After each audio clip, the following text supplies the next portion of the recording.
हाय, कैसे हैं आप? मैं हूं डॉक्टर शिखा और आज के इस वीडियो में मैं आपसे बात करने वाली हूं रिलेशनशिप के बारे में।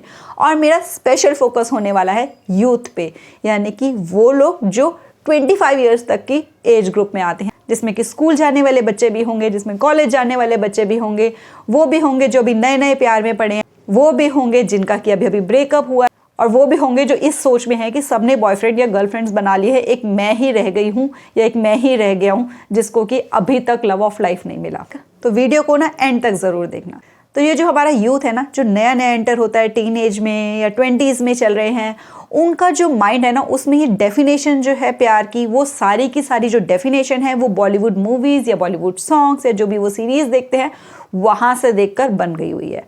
अब क्या है कि आजकल क्या हुआ कि इतना ज़्यादा आजकल ये ट्रेंडिंग हो गया कि जो सीरियल्स दिख रहे हैं, जो मूवीज़ दिख रही हैं, उसमें बहुत लाइटली ले रहे हैं कि सबका बॉयफ्रेंड है, सबकी गर्लफ्रेंड है, और जिसका बॉयफ्रेंड है, जिसकी गर्लफ्रेंड है, वो तो बहुत कूल है, चाहे वो पढ़ाई में नालायक हो, बिल्कुल ही 0 नंबर आ रहे हो, फेल आ रहे हो, लेकिन वो बहुत कूल हैं क्योंकि उनके ऊपर तो लड़कियाँ मर रही है। और जो पढ़ाई में बहुत ज़्यादा इंटेलिजेंट है उसको दिखा देते हैं बिल्कुल ही घोंचू टाइप सा कि उससे तो कोई लड़की बात नहीं करना चाहती है, ये लड़की भी कोई बहुत इंटेलिजेंट है अगर, लेकिन उसका बॉयफ्रेंड नहीं है तो वो तो हो गई बहन जी। तो सबसे पहली बात जो मैंने इस वीडियो में आपको समझानी है वो ये है कि जो ये वाली जो डेफिनेशन ये लोग हमें दिखा रहे होते हैं कि जो जिनकी गर्लफ्रेंड्स हैं, जिनके बॉयफ्रेंड्स हैं, वो लोग कूल हैं, तो वो बिल्कुल गलत है। क्योंकि जो ये एज होती है इस पे अगर कोई अपनी पढ़ाई पे, अपने करियर पे फोकस कर रहा है तो वो बिल्कुल सही जा रहा है। क्योंकि जब रियल लाइफ स्टार्ट होगी और जब उसकी लाइफ में वो पार्टनर होगा जो फॉरएवर वाला होगा, तो उसके पास उसके साथ स्पेंड करने के लिए टाइम होगा। क्योंकि जो राइट टाइम जिस चीज़ पे फोकस करने का था उसने उस पर फोकस किया।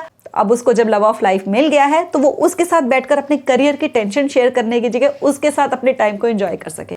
तो इसलिए कभी भी जो फियर ऑफ मिसिंग आउट है उसके चक्कर में नहीं पड़ना चाहिए कि सबके बॉयफ्रेंड गर्लफ्रेंड बन गए तो इसलिए मेरी भी हो जानी चाहिए। जो राइट पर्सन है राइट टाइम पे आपकी लाइफ में अपने आप आ जाए। क्योंकि ये जो यंग एज होती है इस टाइम पे हमारी लर्निंग कैपेसिटी, हमारी एनर्जी लेवल सब पीक पर होते हैं। तो इस टाइम पे आप जितनी मेहनत कर सकते हो अपने करियर को सेट करने की, जितनी मेहनत कर सकते हो अपने आप को सेल्फ डिपेंडेंट बनाने की, अपने ग्रोथ की तरफ जितना टाइम लगा सकते हो, जब तक कि राइट पर्सन आपकी लाइफ में नहीं आ रहा उतना लगाओ। दूसरा, आपको इस एज में रोमांटिक रिलेशनशिप से ज़्यादा इमोशनल बॉन्ड बनाने की तरफ ध्यान देना। मतलब पहला स्टेप ही रोमांटिक रिलेशनशिप का नहीं होना चाहिए और पहला स्टेप ही ये नहीं होना चाहिए कि हमने एक दूसरे से शादी करनी है। पहला स्टेप होना चाहिए एक बेस्ट फ्रेंड बनने का। आप जितने अच्छे फ्रेंड बन पाओगे, जितने अच्छे से एक दूसरे को समझ पाओगे उतना लॉन्ग टर्म में जाके जो आपका रिलेशनशिप है वो टिकेगा भी और टाइम के साथ स्ट्रांग भी होगा। बहुत से लोग क्या करते हैं कि वो फर्स्ट स्टेप पे कमिटमेंट करते हैं और वहां से फिर एक दूसरे को जानना पहचानना शुरू करते हैं। आगे चलकर उनको पता चलता है कि ये जो पर्सन है और जो मैं हूँ, हमारा नेचर बिल्कुल डिफरेंट है और हमारी आगे चल के नहीं बन सकती। लेकिन फिर उसके बाद वो उस रिलेशनशिप में बाहर आने से डरते हैं क्योंकि उससे बाहर निकलने के लिए जो इमोशनल स्ट्रेंथ चाहिए होती है वो उनके पास नहीं। तो इसे जब भी किसी से कमिटमेंट करो तो बहुत सोच समझ के करो, पूरा टाइम लो, तसल्ली से उसके नेचर को समझो, उसके क्या ड्रीम्स हैं लाइफ को लेकर, क्या वो आपके फ्यूचर गोल्स जो हैं और उसके फ्यूचर गोल्स जो हैं वो मैच करते हैं कि नहीं। इन सबको देख सुन के समझ के फिर आप आगे बढ़ते हो कमिटमेंट की तरफ। सिर्फ ब्यूटी, मनी या किसी भी तरह की मटेरियलिस्टिक चीज़ को देखकर आप डिसीजन ले लोगे तो आगे चल के रिलेशनशिप में बहुत सारे इश्यूज आते हैं।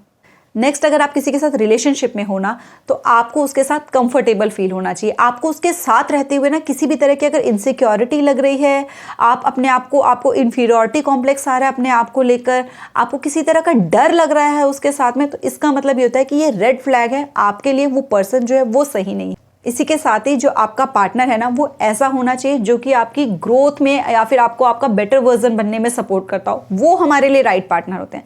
लेकिन अगर कोई पार्टनर ऐसा है जो कि आपको आपकी मोरल वैल्यूज से कॉम्प्रोमाइज़ करने के लिए कह रहा है या फिर कोई भी बैड हैबिट्स हैं उसमें आपको इंडल्ज कर रहा है ज़बरदस्ती अपने प्यार का वास्ता देते हुए, इसका मतलब ये है कि वो जो पर्सन है वो आपको आपका बेटर वर्जन नहीं बनने दे रहा, उससे रोक तो रहा ही है, साथ ही साथ आपको उससे डाउनग्रेड भी कर रहा है। तो वो पर्सन भी आपके लिए सही नहीं होता। और अगर आप किसी रिलेशनशिप में हो तो चाहे कितने ही बॉलीवुड के सॉन्ग से कहते हो कि सब रिश्ते नाते हंस के तोड़ दूं, बस तुझसे दिल का रिश्ता जोड़ लूं, आपने उस चक्कर में बिल्कुल भी नहीं पड़ना। क्योंकि जो आपका पार्टनर है वो आपका लाइफ का एक पार्ट है।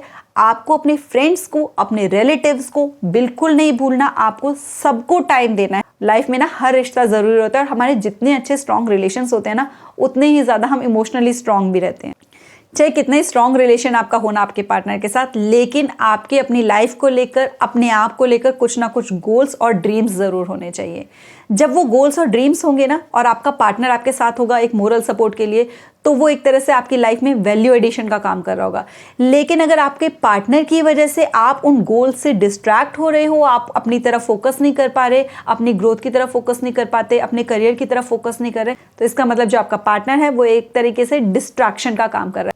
तो इसलिए आपने इस चीज़ को बहुत अच्छे से बैलेंस करना है, इस टाइम को बहुत अच्छे से डिवाइड करना है। क्योंकि मेरे पास बहुत से इंस्टाग्राम पे डीएम आते हैं इस तरीके से कि भी हम पढ़ नहीं पा रहे हैं, हमारी गर्लफ्रेंड जो है उसके हमारे पास फ़ोन आते हैं, या मेरे जो बॉयफ्रेंड है मैं उसके बारे में सोचती रहती हूँ, मैं पढ़ नहीं पा रही हूँ, करियर पे फोकस नहीं कर पा रही हूँ।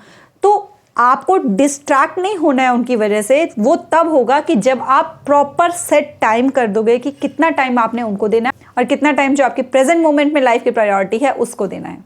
तो बहुत क्लियरली आपने उसको डिफाइन करना है। साथ ही साथ आपको डिफाइन करनी है बहुत क्लियरली अपनी बाउंड्री, कि क्या आपकी लिमिट है, क्या बाउंड्री है जिसको कि क्रॉस करना आप बिल्कुल भी एक्सेप्ट नहीं करोगे। चाहे वो बिहेवियर के अराउंड हो, चाहे वो टाइम स्पेंड करने के अराउंड हो, किसी भी तरह। और जो ये वाली एज है इसमें क्योंकि मैच्योरिटी तो इतनी है नहीं, समझ तो है नहीं कि प्यार है क्या, असल में कौन सा पार्टनर राइट होगा, तो हो सकता है कि हार्ट ब्रेक और जो इमोशनल पेन है उससे भी गुजरना पड़े। तो इसीलिए मैंने कहा कि आपको अपनी फैमिली और अपने फ्रेंड्स जो है ना उनको नहीं भूलना।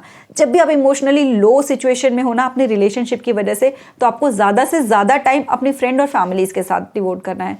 या फिर कोई ऐसा पर्सन हो जो आपको किसी तरह की धमकी दे रहा हो, जैसे मेरे पास कई मैसेजेस आते हैं कि कोई उनका जो एक्स है वो उनको अब ब्लैकमेल कर रहा है। तो सिंपल सा फंडा ये है कि आप किसी अपनी जो फैमिली का कोई जो मैच्योर पर्सन है उसको बीच में इन्वॉल्व कर लो। जब आप किसी फैमिली मेंबर की, कोई मैच्योर रिस्पॉन्सिबल पर्सन है उसकी सपोर्ट ले लेते हो ना, तो इसका मतलब ये होता है कि वो आपको अब गाइड करेंगे, अब वो आपको सिक्योरिटी प्रोवाइड करके चलेंगे और वो आपको इस प्रॉब्लम से बाहर भी निकाल पाएंगे। अगर आपको अपने पार्टनर को खुश करने के लिए ऐसा लगता है ना कि मुझे बहुत सारे उसको गिफ्ट्स देने एक्सपेंसिव, तभी मेरी गर्लफ्रेंड जो है वो खुश होती है, मेरा बॉयफ्रेंड खुश होता है, या फिर बहुत अच्छे अच्छे होटल्स लेकर जाओ, या कुछ बहुत अच्छा करो, सरप्राइजेस दो तो ही वो खुश होती है या खुश होगा।